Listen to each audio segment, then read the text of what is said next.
Erdogan faces referendum test as Turkey votes on sweeping reforms bill. Millions of Turks will vote Sunday on a controversial new drought constitution that would give sweeping new powers to the country's president, Recep Tayyip Erdogan.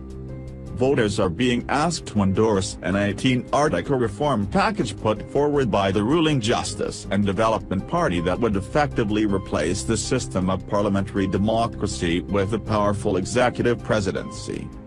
Under a yes result, which requires a simple majority, the role of Prime Minister would be abolished and the President would be able to rule with minimal sign-off from Parliament. Erdogan's supporters say the new system would bring political and economic stability. Opponents fear the proposals amount to a constitutional dictatorship. If approved, the new arrangements would kick in over time. The post of Prime Minister would be abolished after the 2019 national elections, and time limits on the newly empowered presidency would be reset. If he won in 2019 and 2024, Erdogan could be in power until 2029. Erdogan would once again be able to lead the Justice and Development Party. At the moment, the presidency is supposed to be politically neutral. He would also be able to appoint a number of senior judges. Erdogan's rise to power.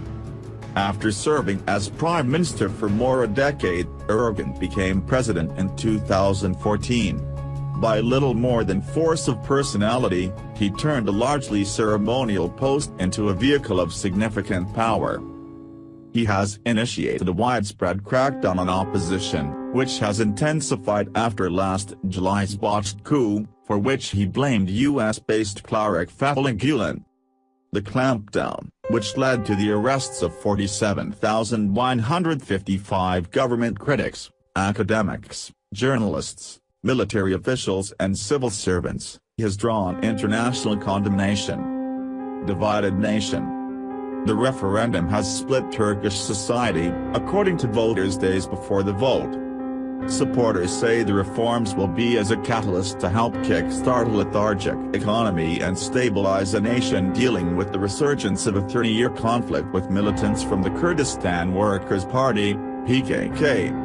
My vote in the referendum will be yes. I'll tell you why. For the benefit of our state, our nation, the future of our children, so that this country doesn't go to ballots every 6 or 8 months and so that coalitions and coups can be prevented, we are saying yes. Osman, an office worker in Ankara who declined to give his surname, told CNN. But opponents worry about giving more control to a president already pushing the boundaries of his power.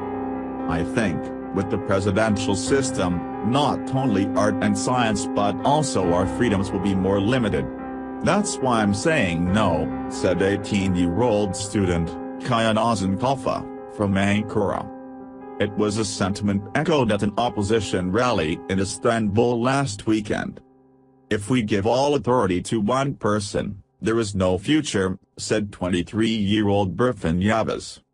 There's no free speech. Our lawmakers have been arrested, even under a constitutional system right now.